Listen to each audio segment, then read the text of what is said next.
Hi, this is Paul from finishYourSong.com, and I'd like to ask you a question. Are you losing your bass without meaning to? It's a question I ask because it's one that I've ended up answering for myself, and surprisingly the answer was yes. If you've been following my videos at all, you'll know that I use broomstick bass as a virtual bass instrument. And one of the problems I was having in mixing some songs that I was doing last year was that I kept finding that I didn't really have a solid low end in the bass. It seemed to be missing something and I couldn't understand why. Then I put a meter on the output of my bass channel and I made a surprising discovery. What we are looking at here is the T-Rax metering. I'm using this because it actually goes down to 20 Hz on the spectrum analyzer. The analyzer that comes with Cubase doesn't go down that far, and it's important that we go down that far because we're talking about bass instruments, and the fundamental note, the fundamental frequency of a low E on a bass guitar is 41 Hz. So if we've got a bass line as we have here which features a low E, we have to make sure that whatever we do we're not trimming below 41 Hz. So this is the bass as it is raw, as it comes out of the song, as it's played. And just have a look at the frequency analyzer and look at how much low end energy we've got going down here.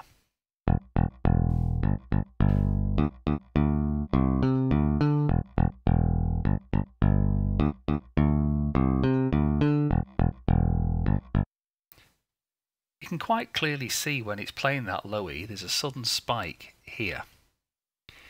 Now, because the jazz bass in Broomstick is a DI, what I wanted to do was to reamp it so that I got the feel of an amped bass guitar and some air movement. And the first thing I tried was the amp simulator in Cubase. Now, I was actually trying this in an early version of Cubase before the VST amp rack. But let's just activate that and open it up. And this, if we then load just a typical bass amp vintage, let's go for that. That was the one I wanted. I wanted a vintage sound. I didn't want anything too distorted. And so we let our bass line play through that. Keep an eye on the spectrum analyzer.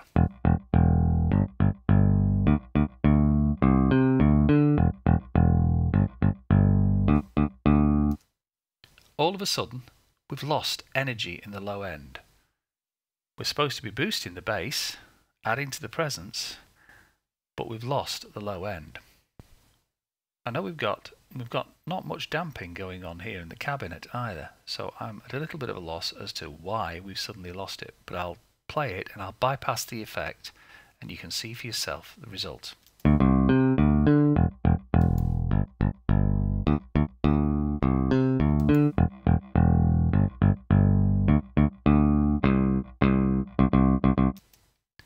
Okay, so it tightens up the mid-range and the high end, but all the bass is gone. And generally when I mix, the two things that don't get put through a high-pass filter are the bass and the kick. And in this case, this seems to be adding in its own equivalent of a high-pass filter and taking out the low end. Either way, I was feeling I was missing something. So I went looking. And what I found was this. This is the Studio Devil virtual bass amp. And this is one of a range of virtual amps made by Studio Devil. They have a bass amp, they have a virtual guitar amp. In fact, they have a free version of a Marshall stack if you want to go to their website and check it out. This is the lesser of two bass amps that they offer. The other one is a 2-channel job, but this was quite adequate for what I wanted. And with it, I was able to get the low end that I was looking for. So again, we'll put it into bypass, I'll play it, and then I'll drop it in and out. And this is the default setting as it comes.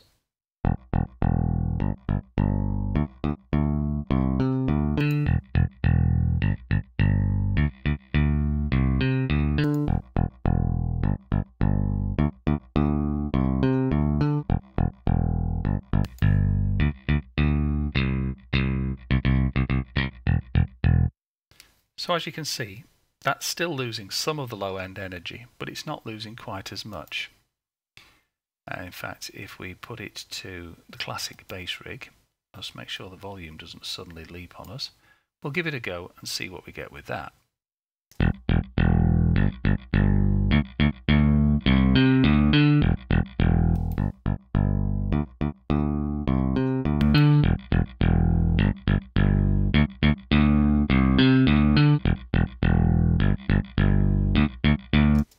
Well, we're driving things a bit there, but you could see that we still had that low end energy going on. And I think that's important that you get that bass and that sub bass in order to have a bass guitar that cuts through and powers and underpins the mix. So that was our Studio Devil. But as you can tell, I'm seriously exposed to the VST plugin market. So one of the things I wanted to try was Easy Mix. Now this is Toontrack's favourite multi-effects unit, and what we'll do here is we'll just select a bass sound, and we'll go with Basic Bass from their Songwriters pack. And again, what we'll do is play it, preset, drop it in and out, and see what we get.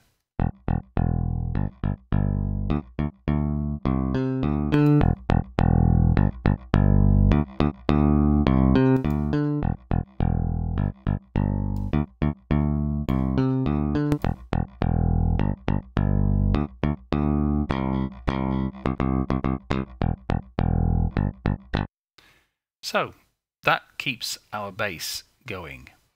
So we're not losing our low end. However, if we then try some of the bass from the amp pack that they have, let's see what happens there.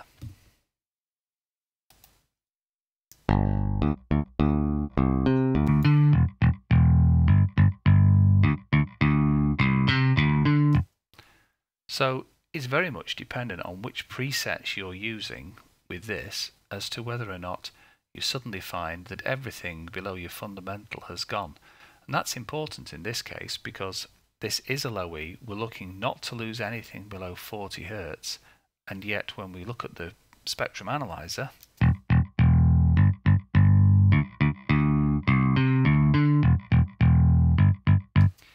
pretty much everything below 60 Hz is getting thinned out dramatically. So that low E that we've got there isn't getting its full woomph in the mix.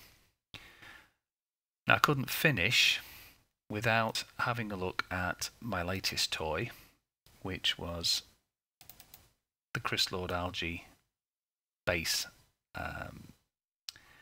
plugin.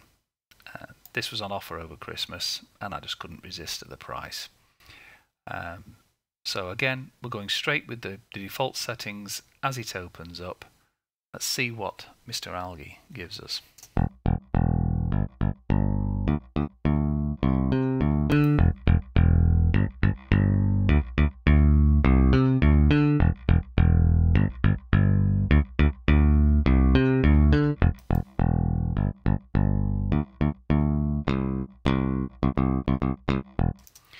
A fair old boost, it has to be said, in the level, even though everything's notionally flat.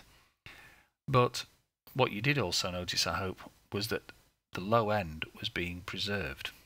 So I, for one, will be having a rethink on my bass processing chain for when I come to mix my album and the songs that I'm working on.